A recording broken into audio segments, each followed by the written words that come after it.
السلام علیکم ورحمۃ اللہ وبرکاتہ۔ پیارے بچوں،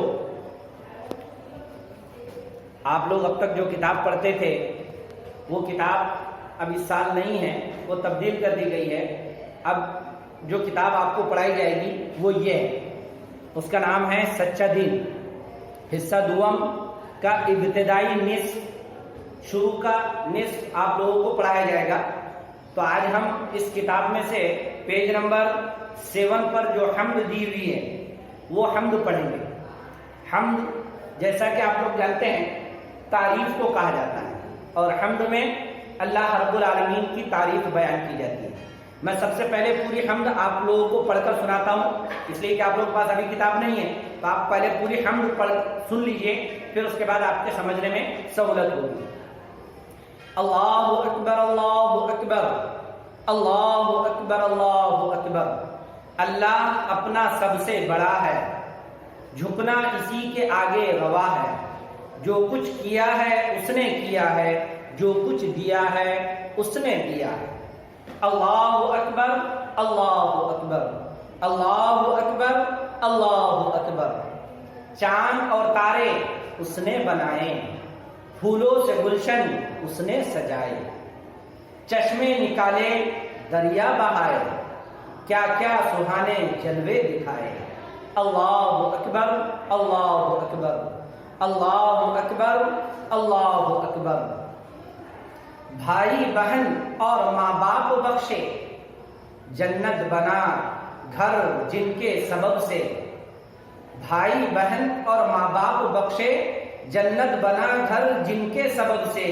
میوے مٹھائی ہم ان سے پاتے ہیں، ہے لطف سارے دم سے انہی کے، ہے لطف سارے دم سے انہی کے۔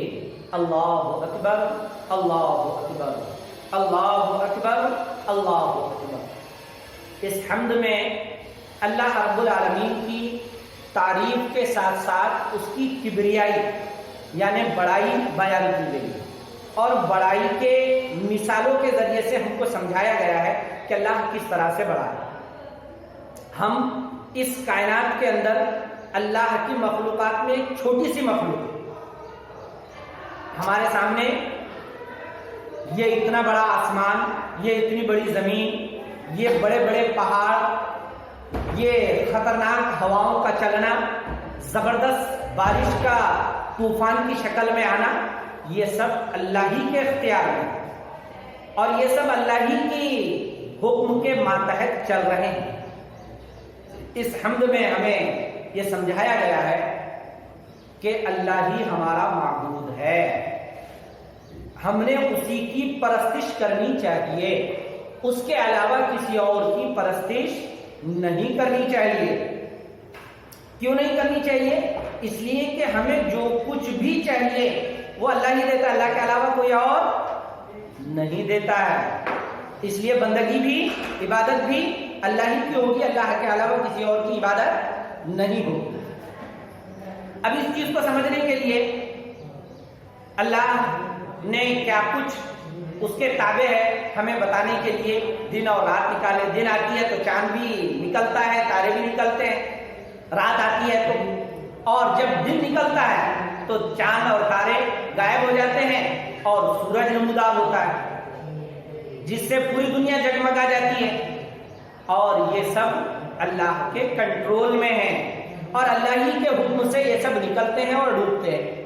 دریا، سمندر، یہ سب اللہ ہی کے حکم سے بہ رہے ہیں۔ ہم اپنے ماں باپ سے ہیں، اور ماں باپ ہمیں کس نے دیے؟ اللہ نے دیے، اور اللہ نے ہم کو ان کے لیے دیا۔ اس طرح سے ہم ان کے لیے، وہ ہمارے لیے گھر میں سکون کا ذریعہ بنتے ہیں، اور ہمارا گھر جنت کا نمونہ بن جاتا ہے۔ جب ہم ان چیزوں پر غور کریں گے تو ہمیں اللہ کی بڑائی سمجھ میں آئے گی۔ اس لیے ہم نے ہر وقت اللہ ہی کی بڑائی بیان کرتے رہنا چاہیے، کیونکہ اللہ کے رسول صلی اللہ علیہ وسلم ہر وقت اللہ کی بڑائی بیان کرتے تھے، اور جب آپ کسی اونچائی پر چڑھتے تو اللہ اکبر کہتے۔ اس لیے مؤذن صاحب دن میں 5 مرتبہ آواز لگاتے ہیں، اللہ اکبر اللہ اکبر، اللہ ہی بڑا ہے، اللہ ہی بڑا ہے۔ تو اس حمد سے ہمیں یہ باتیں سمجھ میں آتی ہے کہ اللہ ہی کو بڑا ماننا چاہیے، اللہ کے علاوہ کسی اور کو بڑا نہیں ماننا چاہیے۔ اللہ ہم سب کو اللہ ہی کو بڑا سمجھنے کی توفیق عطا فرمائے۔ والسلام علیکم۔